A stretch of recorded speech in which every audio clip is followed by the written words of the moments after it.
Good afternoon. I'm on the south side of the Estrella Mountains over there.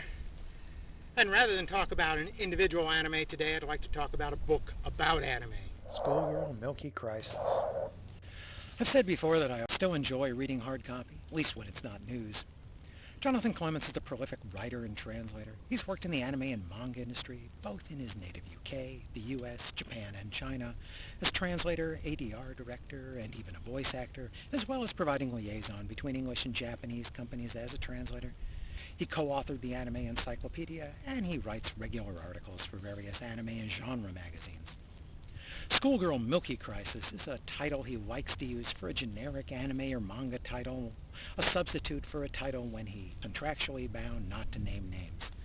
He's also used it as the title of his latest book, subtitled Adventures in the Anime and Manga Trade. Schoolgirl Milky Crisis is a collection of Mr. Clements' writings on anime, manga, and related topics over the last 10 years, up to 2008. Most of the articles are relatively short, from magazines such as the UK's Neo or New Type USA, or even the short-lived Peak. Some of the material is from DVD jackets and inserts, and a couple of the longer chapters are transcripts of lectures he's given. The book sorts his articles into sections. An insider's look into the English side of the industry, into the Japanese side of the industry, articles about anime in general, not so much specific titles, and about manga again in general, and some articles about animation in China and animation in Korea, and a section on hentai anime and manga.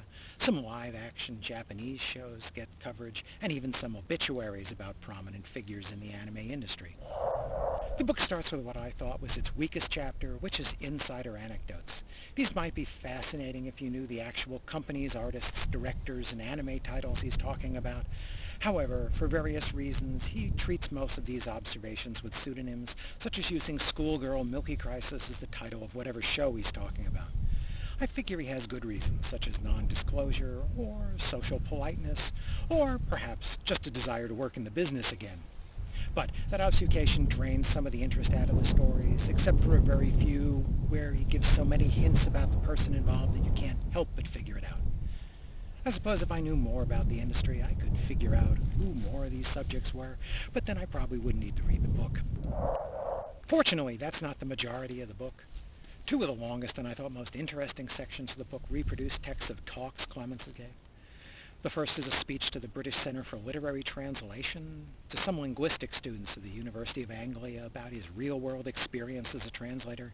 It's witty and informative and still relates to anime. The other transcribed lecture is about computer animation. I'd actually seen this lecture since it's included as an extra on the DVD of the CGI animated Alice. In the 1980s, the TV channels were prepared to pay £75,000 for a TV episode, which meant that if you were an animator and you were making one, you were already £5,000 in debt before you'd even started. Okay, there's no video in the book. I included that clip of Clements from the Alice DVD because that lecture is transcribed in his book, and because I'm making a video book review here and I really don't have anything to show you. The book itself is just text, a lovely serif font. I'm sure not going to read it to you. There's nothing here that's time-sensitive, no breaking news, though some of the observations of trends and styles may change in the future. There are very few articles to discuss specific shows critically, so this isn't a compendium of reviews or top 10 lists. One section collects a lot of liner notes that Clements wrote for various Manga UK and Tartan video titles, such as Saikano, the modern Tetsujin 28 remake, and Ghost in the Shell standalone complex. These are all factually interesting discussions of those shows, placing them in historical context and cultural perspective, though as paid blurbs, the judgment aspects may be suspect. Jonathan Clements is an entertaining writer. I hadn't read many of his magazine articles before because I'm not much of a magazine person these days. So almost all the articles in Schoolgirl Milky Crisis were new to me. I enjoyed reading them. Books compiling an author's magazine and newspaper articles used to be pretty common. Heck, writers such as Dickens, Poe, Thurber, and a lot of cartoonists all published first in serial print. And reviewers such as Roger Ebert and Leonard Maltin get all their reviews from print. But in the internet age, this seems less popular since so much survives in online archives. In some ways, these are like reading a blog in hard copy form, but a very good blog. Schoolgirl Milky Crisis is a generally good book for people who are interested in little anecdotes about the anime and manga industry in general, both on the English side and on the Japanese side. Clements is knowledgeable, even if he sometimes approaches the truth obliquely to protect the guilty. He's also an entertaining writer as well as speaker.